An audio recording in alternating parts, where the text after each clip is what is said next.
Hello, everybody. Hello. How are Hi. you? Hi. Hello. It's good to see you all. It's good to see you. Nice seeing you too. Which one is Shauna? That's me. Oh, hello, Shauna. How are you? I'm good. Ready for Good to tomorrow. It's good to see you, and I'm really impressed of how aggressively you went after our grant money. And I think this is really great because we are opening up, I think, because of that 7 more polling places, if I understand it right. That is correct. Election exactly in Clayton County, so that's really terrific, and it's great to talk to Clayton County and to see all the hardworking people behind it. So I just wanted to,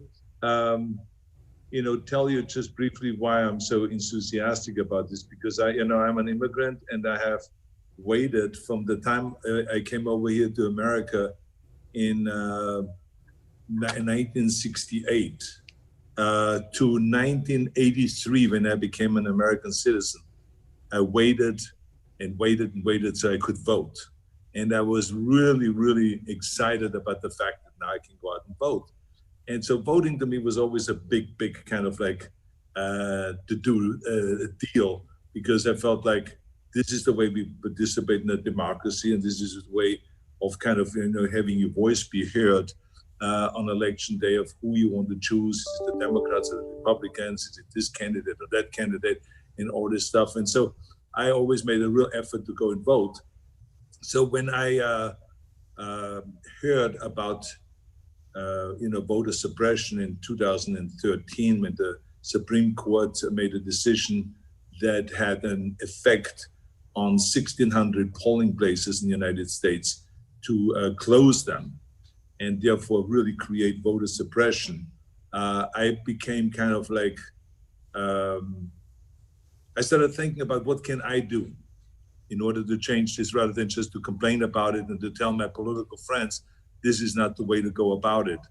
And so I then decided that this year we should get involved, let everyone do the talking, but this year they get involved through our Schwarzenegger Institute at USC, and to go and to put the money up. And I personally put the money up. And then some other people came in, and I just wanted to just say thank you to Emerson Collective. They also came in and gave us some money, and they don't want to mention how much and all this stuff. But anyway, I myself, put in most of the money. Wow. In order to open up polling places in the United States where they claim that there is a budget problem. But we all know that it's not so much of a budget problem, it's much more of intentionally suppressing the votes. And I think that now by having been able to open up a lot of polling places, it really would have an effect on millions of people that would be able to vote. Like in your county alone, we have like this 7 polling places. I've heard this will have an effect on like 25,000 voters. And then hundreds of thousands of other voters that don't have to stand in line for that long. So I think it is a big, big plus, because we want to make it as easy as possible to vote, and we would make it as comfortable as possible to vote, and to eliminate as much as we can the voter suppression. And you all are aware of what's going on in the country. And I just want to just tell the people that are working there, the hardworking people in the polling places, why they should go, and all of you go all out to do everything that they can to get every vote counted, and to inspire people to go out and to really vote.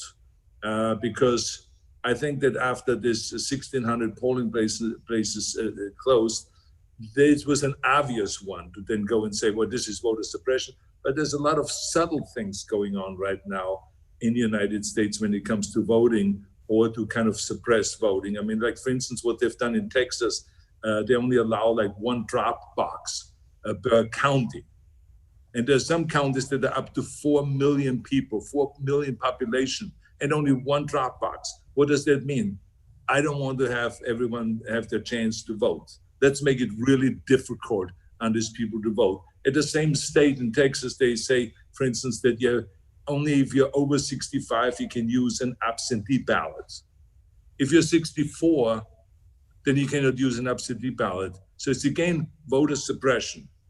And this goes on in Pennsylvania. The GOP sued to stop counting absentee ballots that are postmarked by the election day, but if they come in the next day, you can't count it anymore.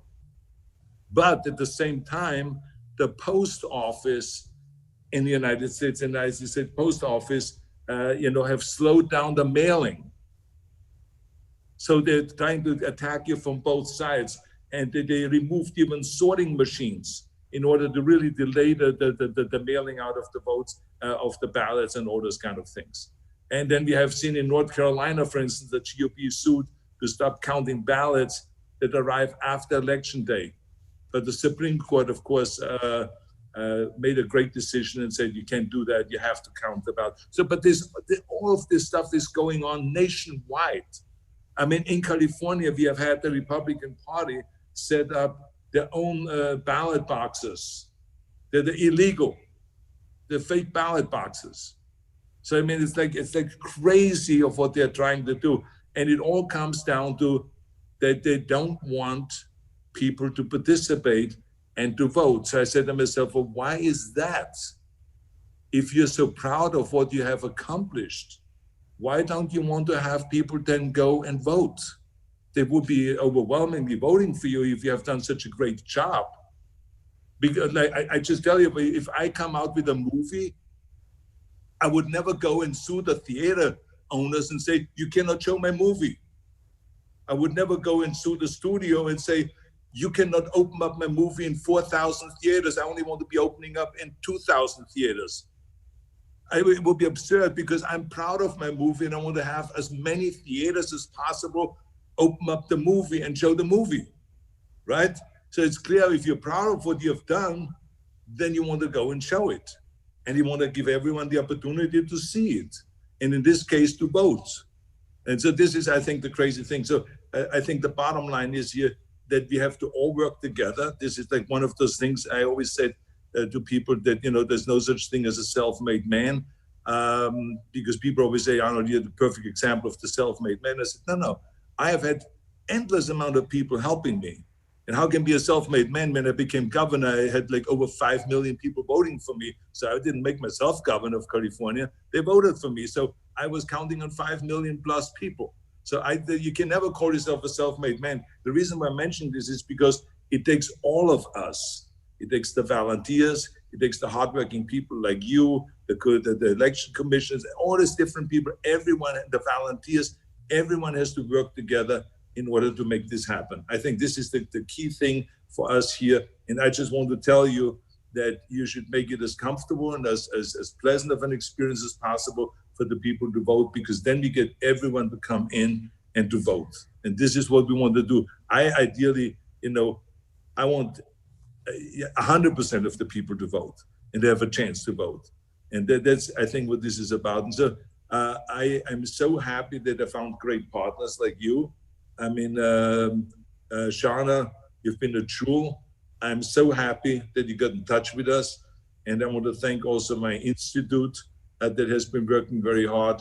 And, this is what our institute is all about, is to create better government, a better political system. We are the ones that are fighting, redistricting, the gerrymandering that's going on all over the country. And we are for redistricting reform. So there's independent redistricting commissions all over the country, and open primaries and all of those kind of things we're fighting for in order to make it easier to choose the person that you like best and to get into the White House or to get in any capital as far as that goes. And this is not a political issue, by the way, because I'm a Republican. It's not a political issue at all. This is a people's issue, and this is a democracy issue. And I play in the movies the action hero, but you're the true democracy action heroes. I'm proud of all of you. So I want to ask you just quickly, Shauna, if you do me this favor quickly, because I'm just interested in what made you become aware of our grants and why are you so passionate about all of this? Absolutely. And I want to start off by thanking you on behalf of the Clayton County Board of Elections and Voter Registration by awarding us this grant. The $866,000 that you're going to give us is going to help us with our increase in absentee by mail, and also the additional polling locations, the 7 additional polling locations that we've added. And the purpose of us adding those polling locations is to give our voters in Clayton County an opportunity to cast their ballots a little bit faster than they would normally would. So what we decided to do, we decided to split some of our precincts, and this was, of course, with the help of everyone that is on this Zoom call, making the decision to do everything we can to enhance the voters' experience in Clayton County. And so the grant funds that you're going to provide us will help us in doing so. Fantastic. And is it something that you have always been involved with, that you always like to have a fair process? Where does that come from? Why are you so interested in that? Well, just looking at the numbers from 2016, and we have an increase of our voting age population about 4% each year. And so we've had a huge jump in the increase of voters in Clayton County. And we want Clayton County's voters and the polling places to reflect the increase in our community. So how do you go out and let the people now know that we are opening up here 7 more polling places? Yes, so one of the first things that we did, we requested new precinct cards to mail out to our voters, but we went a little bit above that so that we can make sure that our voters get those cards or those notifications, and we sent them letters out as well to notify them of that. And also we encourage voters via social media to check the Georgia My Voter page in order to do so. And then we also advertise through our communications that polling locations have been added. Very nice. And is there anyone that has become an obstacle to what you're trying to do, or that is against it, or has tried to stop you or discourage you? No, we haven't had any challenges. I think the community welcomes the change in adding the polling locations. Very nice. Well, anyway, if you have any more questions up to me, please feel free to ask, because I'm very, very excited to be able to talk to you directly. Thank you. Absolutely. Any questions anyone has? Okay, well, thank you very much. Thank you. Keep up. And remember, let's terminate voter suppression. Okay?